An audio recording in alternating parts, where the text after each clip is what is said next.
I spent $12,000 flying my family in for my medical school graduation.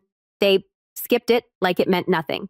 So I made sure they felt exactly what they threw away. My name's Adam. I'm 28 and I just graduated from med school last month, top of my class. Actually, I should have felt like I was on top of the world standing there in my cap and gown diploma in hand.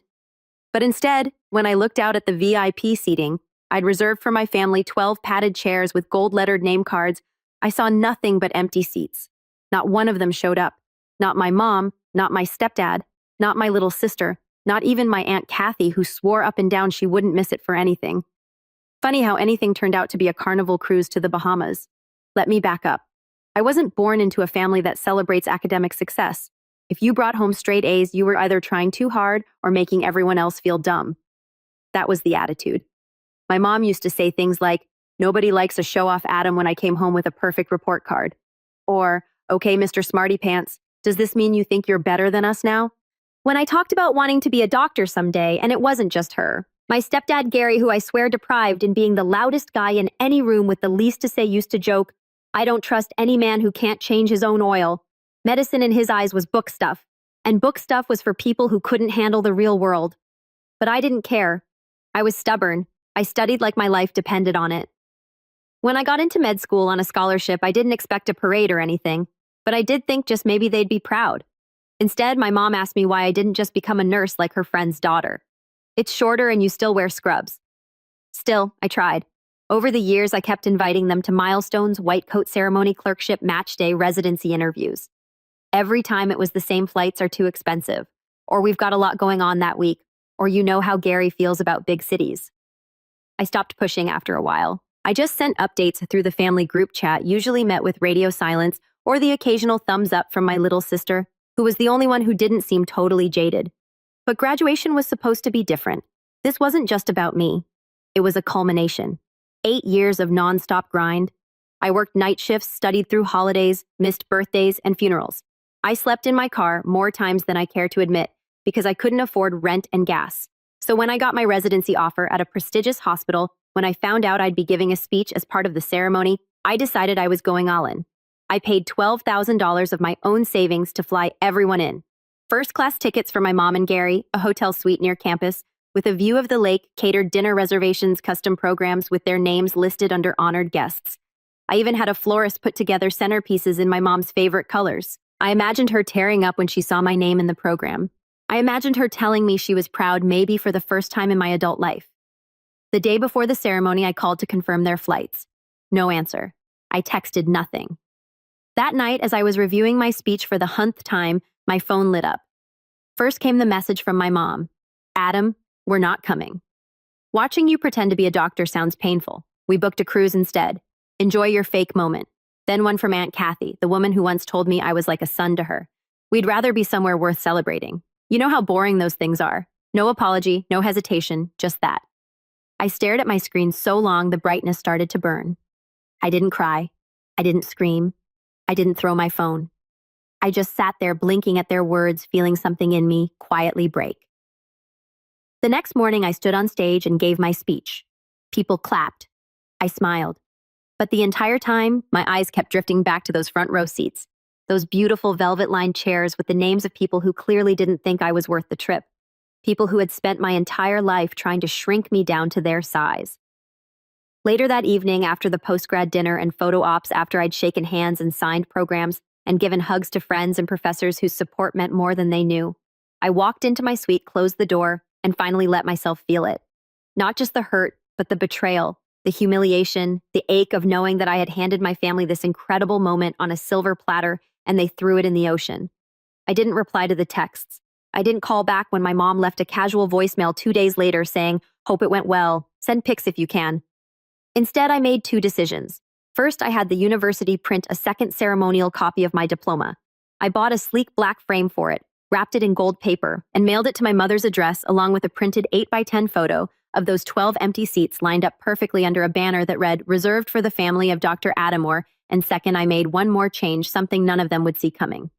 But I'll get to that because about 3 hours after that package landed at my mom's house, my phone started buzzing like crazy calls, texts, voicemails. One from Gary, "Just said you're being dramatic, kid." One from my said, "This is beyond petty." But it was my mom's voicemail, the one where she was sobbing so hard, her words came out choked, that made me pause. She said, "Please. I didn't know it would hurt you like this. I thought you knew we were just joking. Please call me. Please." I didn't listen to the full voicemail. I stopped halfway through around the part where she said, "We didn't think it would matter that much, and that was enough." That one sentence, so clueless, so painfully dismissive, told me everything I needed to know. They still didn't get it. They never had. So I didn't call her back. I didn't respond to any of them. Instead, I turned off my phone and sat quietly at my kitchen table, flipping through the printed photo I'd taken just before the ceremony. 12 empty chairs in a perfect row, their names still taped to the backrest like a punchline. That's when I opened my laptop, logged into my bank account, and started making changes. See, part of the reason I could afford to fly them all in first class, no less, was because of a modest inheritance I'd received from my grandmother. She passed when I was in my second year of med school. She wasn't wealthy, not by a long shot, but she left me $60,000 in a joint account my name was added to when I turned 18. She always told me, "Don't waste this on bills or nonsense. Use it when the time is right to do something that matters." And I had over the past 2 years, I tapped into it sparingly. A small portion covered part of my rent during my first hospital rotation. Another chunk went toward flights for interviews. But the biggest amount, I saved it, intending it for something important, something I could build with. I had started dreaming about opening a small clinic in underserved areas, maybe doing rotating weeks in lower-income neighborhoods. It wasn't much yet, but the beginnings were there. What my family didn't know was that in her will, my grandmother had initially intended to split the inheritance 3 ways between me, my mom, and my aunt. But a year before her death, after watching the way my mom treated me during a holiday visit, she changed it quietly. No drama. She just rewrote the documents, removed their names, and left it all to me. "You're the only one I trust to do something good with it." She said, "They'll only waste it." And here's the twist. Because the account was set up jointly with my mom back when I was a teenager, she assumed wrongly that she still had access to it. In fact, she'd been telling people for months that when Adam becomes a doctor, we'll finally do that kitchen remodel. I didn't think much of it until I found out through my cousin that my mom and Gary had scheduled a contractor visit for the same week as my graduation. That contractor never showed up. Why? Because after I got back from graduation, I transferred every last cent of that account into a new one solely under my name. I closed the old one permanently. Then, for good measure, I donated a portion of what was left to the very clinic I hoped to one day join. Sent them a note with my name and graduation photo. I figured if I couldn't get my family to celebrate my success, I'd at least use the fallout to help someone else who needed a win. It didn't take long for the calls to start up again. This time they weren't just sad, they were angry, furious even. Gary was the first to call me, screaming, "That was your mother's account. She's had her name on it since you were a kid. That money was meant for the family." I didn't even flinch. "You're right. I said it was meant for the family, but I guess you decided a cruise was more important than the family member who made it possible." Click. Then came Aunt Kathy. She left a voice message, her voice shrill with disbelief. "Do you have any idea what you've done? Your mother is beside herself." We didn't think. That was the part they all kept saying. We didn't think. We didn't think. We didn't think. Exactly. They didn't think. Not about what it meant to stand alone at the biggest milestone of my life. Not about what it meant to pour thousands into making a moment special just for them to laugh it off like I was some kid playing dress up. They didn't think about the years I spent earning it, or the pride I should have felt, or the little boy in me who still wanted to hear someone say, "We're proud of you." Instead, I heard silence followed by mockery, followed by disappointment wrapped in entitlement. So no, I didn't feel guilty for shutting the door. I didn't regret sending that diploma and the photo of their seats. And I certainly didn't regret what I did next. Because the third thing I did, the final thing, was change the beneficiary on all my accounts, legal and medical documents, emergency contacts, the whole deal. I named someone else. My best friend, Marcus, who stayed up with me through exam nights and ran mock interviews with me on his days off, who flew himself across the country, bought his own suit, and showed up to graduation holding a sign that said, "Proud of my brother, Dr. Adam R." I took him out to dinner the night after the ceremony and handed him a sealed envelope. Inside was a copy of the legal paperwork. He blinked at it. "What's this?" I smiled. "It's me choosing my real family." He didn't say anything, just sat there quietly holding the envelope, his eyes a little red. Meanwhile, my mom kept calling. She left one last voicemail, voice cracking angry and sad all at once. "You think money makes you better than us? You think your little degree erases your roots? We're still your family, Adam. No matter how far you run, But she was wrong. Family isn't blood. It's not who raises you. It's who stands by you when you have nothing. It's who claps the loudest when you finally have something to show for it. And most of all, it's who doesn't disappear when the spotlight turns on you. They disappeared. So I moved forward. It was a Thursday evening, 2 weeks after graduation, when I heard the knock. I just gotten home from a residency orientation meeting. I was still in my white coat, stethoscope dangling around my neck like a statement I didn't have to make anymore. My apartment was quiet, warm with the smell of the takeout I just unpacked. And for the first time in what felt like months, I was actually looking forward to a peaceful night alone. Then came the knock. Not loud, not desperate, just confident, like whoever was on the other side assumed they had the right to be there. I opened the door halfway, and there she was, my mother. Her hair was windswept, her cheeks red from either the wind or the anger. Probably both. Behind her, standing awkwardly on the landing, was Gary, arms crossed, eyes scanning the hall like he expected security to jump out at any moment. My stomach dropped, but I didn't move. I didn't say anything. My mother blinked at me, and for a moment it was like she didn't recognize me. Maybe it was the coat or the quiet or the fact that I didn't immediately open the door wider like I used to, back when I was still trying to earn a sliver of her approval. She cleared her throat. "Adam, can we come in?" I tilted my head. "Why?" She looked startled, like the question itself was offensive. "Because we need to talk in private, face to face." I stepped into the doorway, blocking it fully. "We could have done that 2 weeks ago at graduation." Gary snorted. "Come on, man. Are you still holding on to that? It's not like we didn't congratulate you?" "No," I said calmly. "You ridiculed me, then prioritized a Caribbean buffet over showing up for your own son." My mother's eyes flared. "That's not fair. You didn't even give us time to explain." I raised an eyebrow. "You sent me a text that said, 'Watching you pretend to be a doctor sounds painful.' What exactly was I supposed to wait for?" "The punchline."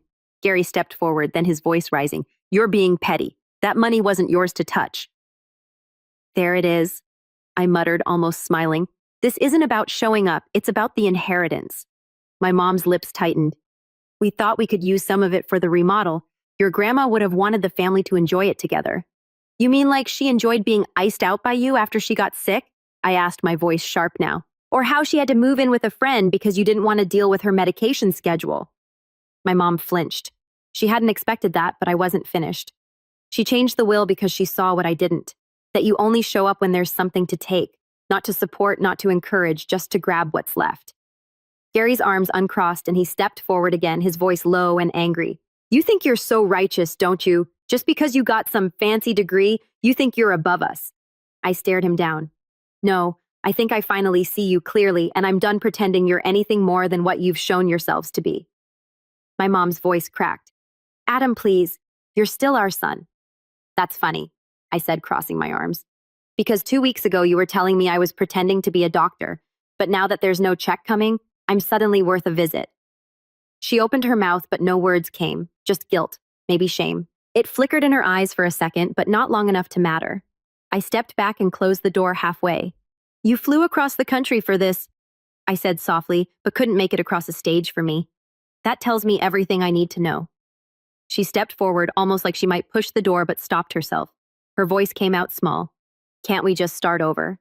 I paused, then I said, "We already did. I just started without you." And I closed the door. I didn't cry. I didn't smile either. I just stood there listening to the silence on the other side until their footsteps finally faded down the hall. The fallout didn't end there, of course. Word got around the family fast. My aunt told her sisters, who told their husbands, who told my cousins. Some call me a genius. Others call me cruel.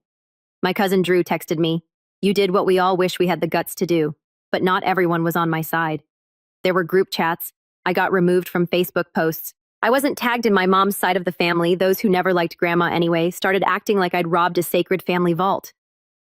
I got a message from one uncle I hadn't spoken to in 5 years that just said, "You'll regret this. Blood is blood." But I didn't regret it. I went to work. I wore my white coat with pride. I hung my diploma on the wall, not the one I mailed my mom, but a new one framed with a photo of me and Marcus beneath it, both grinning like fools in front of the university banner. And I kept building. 3 years passed. In that time, I completed the hardest years of my life as a medical resident. Long shifts that stretched into 48 hours. Missed birthdays, missed holidays, missed sleep. But I grew. I healed patients. I held hands with the dying and the scared. I cried in elevators. I laughed in break rooms at 3 a.m. I saw things I can't unsee. And I became a doctor, not just in title, but in spirit. The kind of doctor who doesn't flinch, who stands his ground, who listens before speaking, and who speaks with intention when he does. And while my professional life was growing, so was something else. That tiny idea I'd planted after graduation, the clinic, it was no longer just an idea. With Marcus's help and some generous donors I'd met through residency, I opened a small community clinic on the edge of a neglected neighborhood in the city. It wasn't flashy. 1 floor, 5 rooms, 2 doctors, a nurse, and a volunteer desk. But it was ours. A place where no one asked if you had insurance first. A place where we kept the lights on late because people didn't stop getting sick after 5 p.m. I named it after my grandmother, the Evelyn Rahr Wellness Center. Her photo hung in the lobby, and every day I walked in, I felt grounded. I rarely thought of my family anymore. It wasn't even avoidance. It was just peace. The kind that comes when you stop chasing something that was never running toward you in the first place. But peace has a way of being interrupted. It was late October when the email came. Subject: family reunion. 75th birthday for Uncle Rich. The message was sent to a long CC list, but it still began with a chipper. Hey everyone, hope you're all doing great. We're putting together something special for Uncle Rich's 75th potluck-style backyard bash. You know how it goes. I almost deleted it on site, but then I noticed something at the bottom, tacked on almost as an afterthought. P.S. Adam. We all really hope you come. It's been too long. Your mom said she misses you. It wasn't signed by my mom. It was signed by my cousin, Olivia, the family diplomat. I didn't reply. 2 days later, a handwritten letter showed up at the clinic. No return address. Neat cursive I hadn't seen in years. Adam, I know I'm the last person you want to hear from, and maybe I don't deserve to ask for anything, but if you can find it in your heart to come, I'd be grateful. Not to talk about the past, not to argue. Just to see you, just to see my son again. I've changed. I swear I have. I know it's late, but I'm still your mother. Love, Mom. She underlined love twice. I stared at that word for a long time. Then I folded the letter, slipped it back in the envelope, and tucked it in a drawer I hadn't opened in over a year. The one where I kept the photo of the empty chairs from graduation. I didn't look at the photo. I just closed the drawer again, and I went. I don't fully know why. Curiosity, maybe, or a desire to finally close a door properly. Not slam it, not bolt it, just close it. The reunion was at a rented hall. Balloons, cheap catering, plastic tablecloths. Exactly the kind of thing my family loved. The parking lot was already full by the time I arrived. I stepped out of my car in a crisp button-up and slacks and felt the fall wind bite through the air. Inside, it was noisy kids running, people laughing. The DJ was playing a too loud oldies playlist, and someone had already spilled punch on the gift table. The moment I stepped inside, heads turned. There was a beat of silence, a collective intake of breath as if seeing me triggered some ancient family muscle memory. Someone whispered, "Is that Adam?" I just nodded politely, moved toward the back wall. I didn't come for small talk. I came to see if there was anything worth salvaging. Then I saw her, my mother. She looked older, softer around the edges, less put together than I remembered. Her hair was stray with silver, and she wore a pale blue cardigan over a dress that didn't quite fit right. Her eyes locked on mine like she was afraid I might vanish. "Adam," she breathed. "Hi," I said. She took a step forward. "You came?" "I did." Tears sprang up instantly like she'd been holding them in for 3 years. I didn't know if you'd even open the letter." I thought I waited for an apology, for ownership, for something more than guilt. Instead, she reached for my hand. "I've missed you so much." I gently stepped back. "You missed the chance to show up when it mattered." She flinched. "I'm not here to fight," I added. "I just wanted you to see me, not out of spite, just so you know that I'm doing fine without your support, without the money you expected, without any of the things you thought I needed you for." A pause. She lowered her eyes. "I deserve that." "Yes," I said simply. "You did." Then I handed her a small envelope. Inside was a folded pamphlet, the Evelyn Rahr Wellness Center, with a handwritten note that said, "In case you ever want to understand what I've been building and why I stopped waiting for you to be proud of me." She took it with shaking hands. I didn't linger. I stayed long enough to greet Uncle Rich, long enough to prove that I wasn't hiding, that I'd grown roots without them, that I'd built something out of the very silence they left me in. As I walked back to my car, someone called out behind me. It was Marcus. I didn't invite him. He just showed up, said he figured I shouldn't have to face them alone. He held up a coffee from our favorite place and said, "I figured you'd want an exit drink." I laughed for the first time that day. "Let's go," I said. I've got clinic work in the morning. As we drove away, I looked in the rearview mirror one last time. My mother stood at the doorway of the hall pamphlet pressed to her chest, eyes locked on the car as it disappeared down the road. She didn't wave. Neither did I, because some endings don't need closure, they just need peace. And I finally had mine.